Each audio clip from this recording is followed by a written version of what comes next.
Hi everyone, it's me again, Daniel Uy, your sales executive here at Mitsubishi Valenzuela. And today's vlog natin yung magkakaroon tayo ng comparison. So nagkataon lang wala tayong unit dito sa uh, showroom, but still we will talk about the price difference of the two units na laging ginagawang pang grab. Okay? So usually, ganito magme-mention ako. Ito unit ko actually. Yung nasa Toyota ako, ang sasakyan na kinuha ko pang TNBS is Vios XLE CVT. So guys, sa kasi sa TNBS industry, kapag manual transmission ng sasakyan mo, isa kang alamat. Bakit ko sinabing isa kang alamat? Guys, ang babaran sa pagdadrive sa TNBS per day is at least 12 hours. So kalahating araw kang nasa labas. Apa ka dito, apa ka dyan. Palit-palit ka ng salian ng cambio mo. Bugbog ka, okay? So I recommend CVT, continuous valve transmission or automatic transmission ang gamitin natin kasi abugbog ka. Sinasabi ko sa iyo ganito guys, ang pagkakaupo sa sasakyan ng 12 hours, although hindi naman dire-diretso yun, meron naman pahinga, ang sakit sa likod, saka sa binti nun. So ito na recommend na tayo ay umupo sa ganun, masakit. Okay, so mapapagod ka pa sa paiba-iba ng what do you call this, apak sa clutch, tsaka brake, tsaka acceleration, tapos yung sa cambio pa nga. So please, hindi natin nire-recommend na mag ganun tayo, unless talagang gusto mo mag manual, go, wala naman akong pakialam doon kasi ikaw ikaw yung mapapagod, hindi naman ako. Ikaw yung bibili, and hindi ako pwedeng hindi ko pwedeng harangan yung gusto nyo. Okay, so next is yung sasakyan ko is Vios.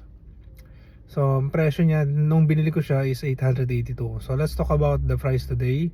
902,000, and ang down payment niya is 5,000 ngayon, and monthly niya is 18,100 yata o 200 per month. So yun naman ay may kasamang, may mention natin huwag tayong maging bias para may pagpilian kayo, pero sa bandang huli ito yung pipiliin nyo. Okay, so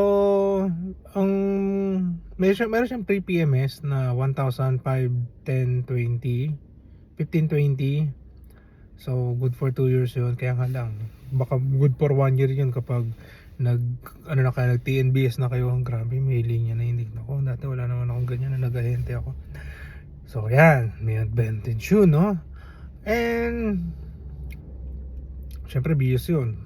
Now what we are going to talk about is this, yung presyo is gaano yung difference niya from the other brand na hawak ko ngayon. Kukomparison natin to. Sorry hingi na ako ng prices dito sa kasamahan ko.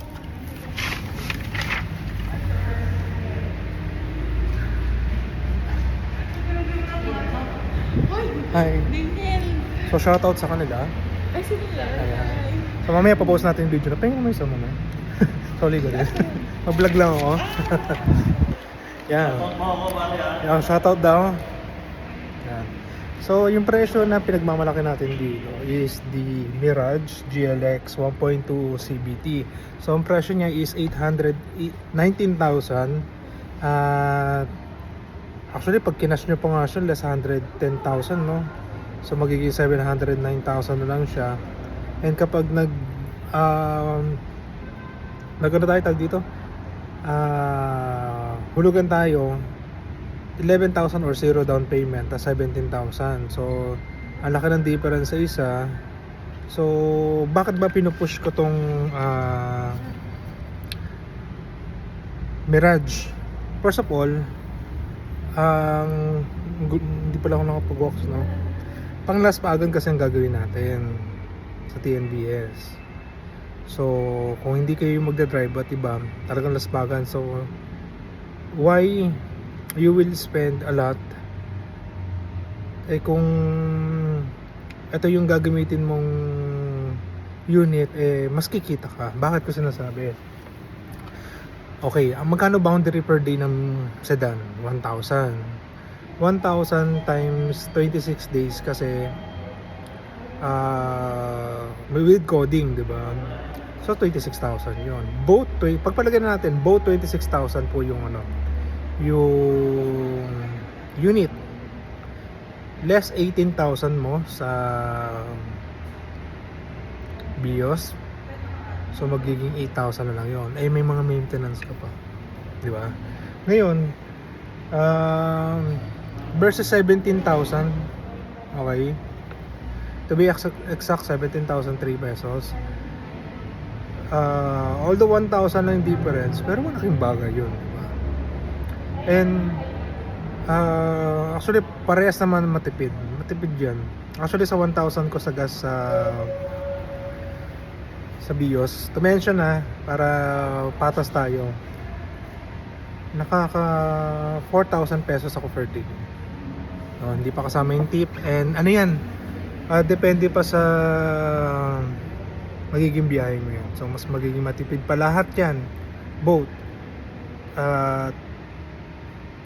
By the end of the computation, mas lalamang ang kita natin sa Mirage. Okay, so Mirage yung ipupush natin, hindi dahil nandito ako, kundi dahil meron pa siyang tinatawag na pre-amortization na alos 3 months kang hindi magbabayad compare sa isa. So yung 3 months na yung 17,000 times 3, 21,000, 51,000 pa yung matitipid mo.